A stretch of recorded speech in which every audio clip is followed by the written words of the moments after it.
All right. What's going on, party people? Welcome back to another episode of Behind the Lens. And today I have a special guest with me, Zoe Amar. This is my daughter. And I just wanted to do a quick video. I'm excited. There's a lot going on coming up this year, but shameless plug. In March, I'm kicking off, if you are in the Baltimore DMV area, kicking off a group photography beginner lessons right here in Baltimore. And but the number one question is, I got a few students right now, but the number one question is, yo, why are my pictures blurry? Why are my pictures blurry? Why are my pictures blurry? And I'd be like, bro, hold on. Yeah, I'd be like, bro, it's not your settings. I'm sorry. It's not your camera. It's not your this. It's not your that. Like, sometimes it's just your settings. Sometimes it's not your camera. Sometimes it's a user error. Most of the times it's a user error, respectfully, you know what I mean? But the biggest question I get all the time is like, why can't I get sharp photos?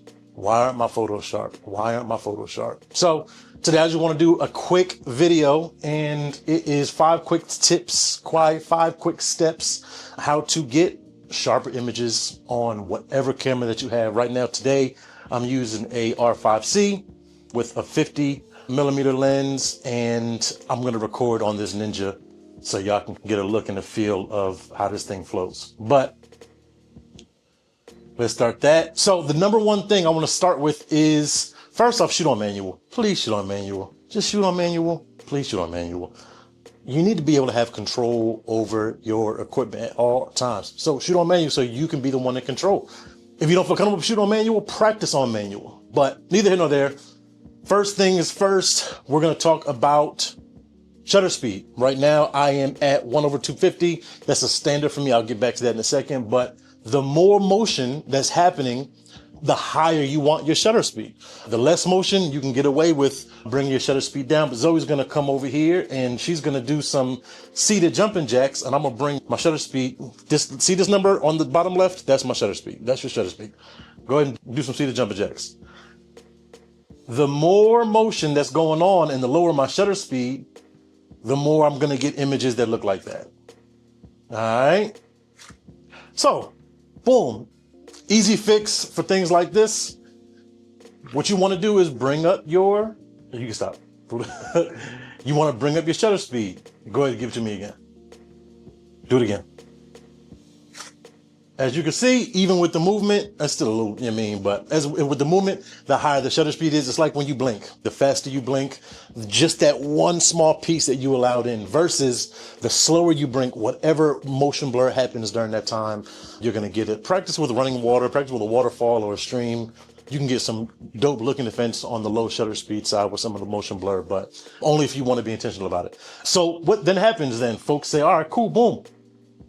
I raise my shutter speed up to match whatever, to get the speed, whatever the case may be. And the very next thing that people do is crank up that ISO. They crank up that ISO to try to compensate. And then they'll be like, yo, why is my images so grainy? Why are my images so grainy? Because you cranked up that ISO so doggone high. And that ISO essentially is fake light. So be careful with your ISO. Let me jump back. Shutter speed, I try to keep my shutter speed on a day-to-day, if I'm honest with you, I probably don't drop under 1/250. It is what it is. I'll play whatever game I need to play, but I'm probably not going to drop over 1/250. And then when you come to the ISO, be careful, but I would recommend getting your lighting right in camera. The more you try to bring in post, the worse, the more grain that comes up. But you just don't want all that noise in your photo. Noise is something else that kind of can pull away or take away from the sharpness of the photo. Sometimes, though, the situation that you're in does not allow for you to be able to do it. Do the best you can. But for me, the typical setting for me is this right here. And even right now, as you can see, we're in some natural light right now. I have 2.8, ISO is 2000, and my shutter speed is 1/250. This is pretty typical of how I would operate on a day-to-day in an indoor setting with decent lighting. You get a little bit of sunlight, it's a beautiful thing. So the first one is shutter speed. Next one is be careful of your ISO. Like, expose properly, best you can, but ISO is another big one. The third one is your autofocus settings. Oftentimes I see people that have autofocus settings that is just whatever. You know what I mean? It's the Canon R that does autofocus, which is great. However, it's not a foolproof plan all the time. Sometimes, depending on the situation, you know what I mean? If there's more than one person, whatever the case would be, like it can jump around, and essentially autofocus, you're allowing the camera to drive you. I don't want the camera to drive me. I want to drive the camera. So I want to be intentional with my autofocus. So instead of doing let me see if I can do it on the menu. Instead of doing just this face tracking situation, it's cool. Now it works. It does a good job. But instead of doing the face tracking, I use spot autofocus. I'm sorry, let me show you that.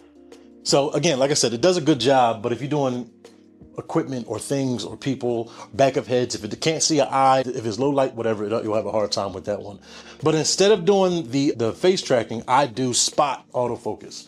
What this allows me to do is put the spot essentially where I want it at, so I can take it how I want to take it. For instance, if I wanted to get a creative shot and I would want to get the camera, you know what I mean, the wall behind her, I can move the autofocus different places. So again, I just want to have full control of my camera at all times.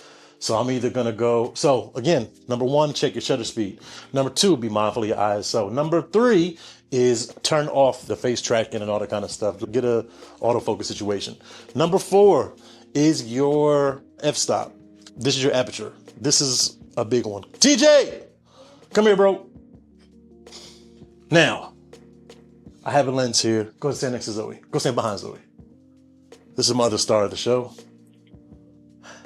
This lens that I have right here, come stand this way a little bit. Perfect, right there. This way a little more. Perfect. Half step back. Yeah, there we go. This lens right here, I love it because it's a f-stop 1.2. Again, all these are just lighting things. Look it up. I'm not gonna get into it. I'm trying to make this video 5 minutes or less. I think I already failed at that one. But just because your lens can go all the way down to 1.2 or 1.8 does not mean you should live there. Here's what I mean by that. Here's a problem. Let's say they're taking a picture together. They're standing next to each other, as you can see. But because the depth of field is so low, because the f-stop is so low, only she's in focus, he's not in focus. How then could I get him in focus? You could just say, just turn the thing over there. So then I'll get him in focus, boom. Now she's out of focus. All this is because of the depth of field in terms of where your f-stop is. A rule of thumb that I try to live around is, as best you can, try to get folks to stand as closely shoulder to shoulder as possible. So come up a little bit more. Yep. And then turn up your f-stop. This right here is your aperture. That's your f-stop. Then turn up your f-stop a little bit. So, just an example. Since y'all want to be complicated, go take a half a step forward. Put your shoulder on Zoe's, shoulder to shoulder. There you go. There you go. Bada bing, bada boom.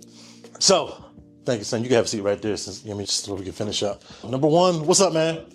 Number one is your shutter speed. Be mindful of your shutter speed. Try to keep it as high as possible. I wouldn't take it under 1/200. Number two is your ISO. Be mindful of your ISO, that fake light. It's helpful and you're gonna need it. But ISO is another one.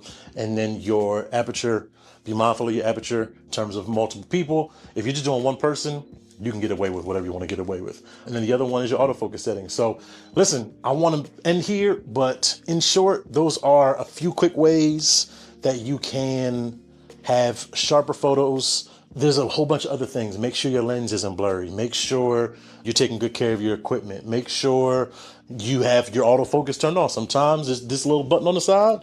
This can go to manual focus.